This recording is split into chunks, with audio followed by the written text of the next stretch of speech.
Selamat malam, Assalamualaikum warahmatullahi wabarakatuh.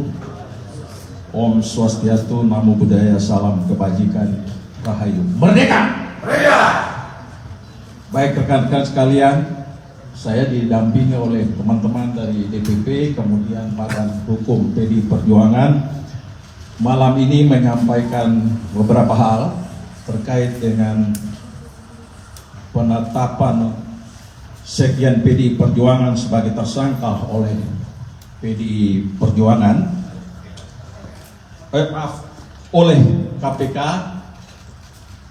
Ini masalahnya kita lagi sibuk Natalan, ini kita dikasih hadiah Natal dengan Sekjen masuk ditetapkan jadi tersangka, jadi sorry.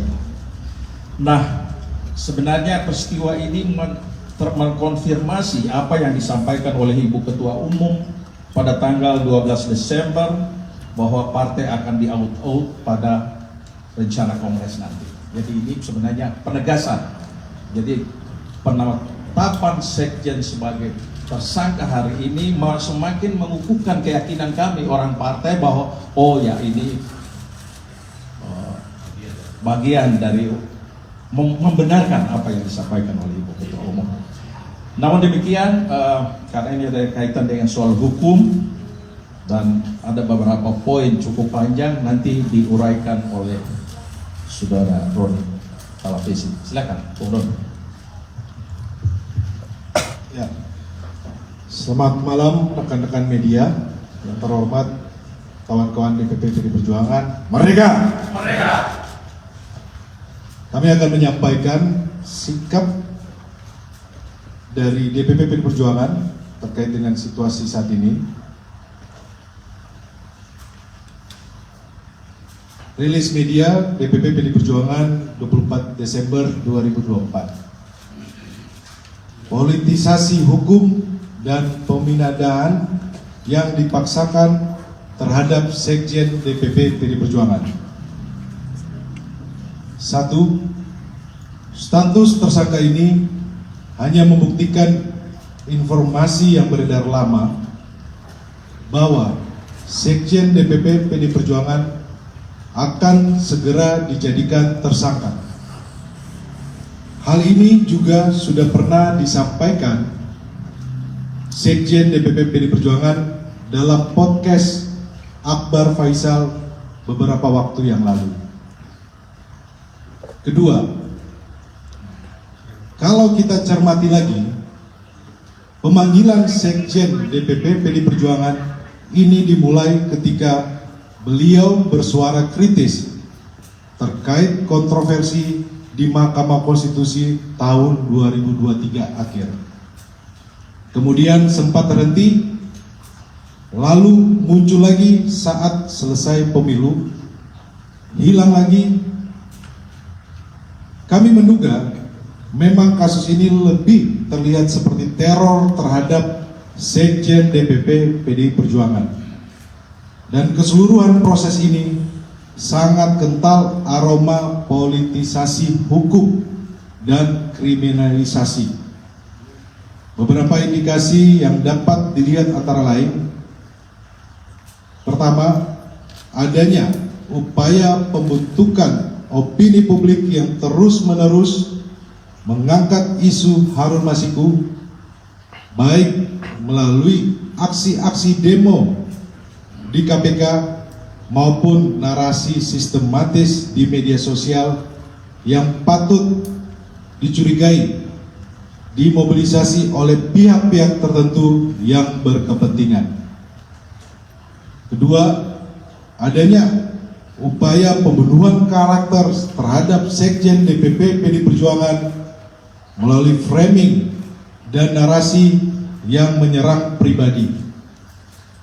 Ketiga, pembocoran surat pemberitahuan dimulainya penyidikan atau SPDP yang bersifat rahasia kepada media massa publik sebelum surat tersebut diterima yang bersangkutan.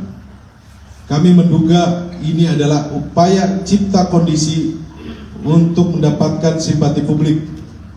Semua dapat dilihat dan dinilai oleh publik. Ketiga, kasus suap Harun Masiku telah bersifat inkrah atau disebut berkekuatan hukum tetap, dan para terdakwa bahkan sudah menyelesaikan masa hukuman. Seluruh proses persidangan mulai dari pengadilan tipikor hingga kasasi tidak ada satupun bukti yang mengkaitkan Sekjen DPP PD Perjuangan dengan kasus suap Wahyu Setiawan. Keempat, kami menduga adanya upaya pemidanaan yang dipaksakan, kriminalisasi, mengingat KPK tidak menyebutkan adanya bukti-bukti baru dari pemeriksaan lanjutan yang dilakukan sepanjang 2024. 5. Dugaan kami pengenaan pasal obstruction of justice hanya formalitas teknik hukum saja.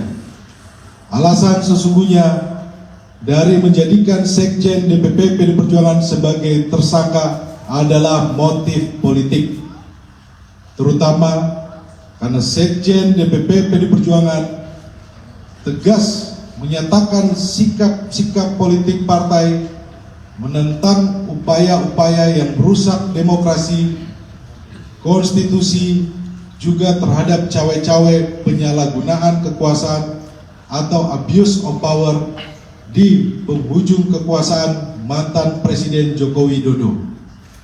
Bahkan sikap tegas ini baru terjadi minggu lalu ketika partai mengambil sikap yang tegas dengan memecat 3 kader yang dinilai telah merusak demokrasi dan konstitusi.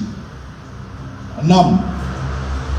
Politisasi hukum terhadap Sekjen DPP PD Perjuangan ini juga diperparah dengan bocornya SPDP kepada media massa yang seharusnya bersifat rahasia, yang harusnya hanya diberikan kepada pihak terkait. 7. PD Perjuangan dan Sekjen DPP PD Perjuangan telah dan akan selalu mentaati proses hukum dan bersifat kooperatif. 8. PDI Perjuangan lahir dari cita-cita besar membawa republik ini berjalan di atas rel demokrasi dengan prinsip negara hukum yang adil dan transparan. Yang terjadi saat ini adalah politisasi hukum.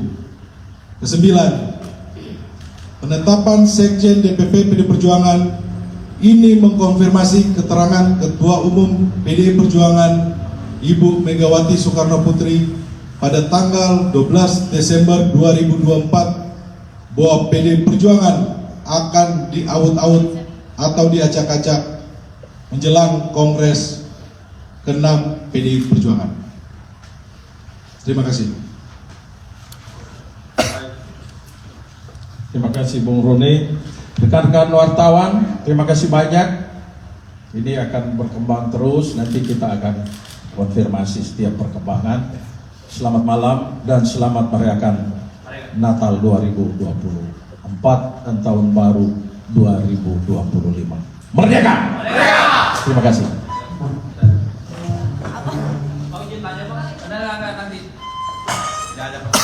Tidak ada tanya jawab.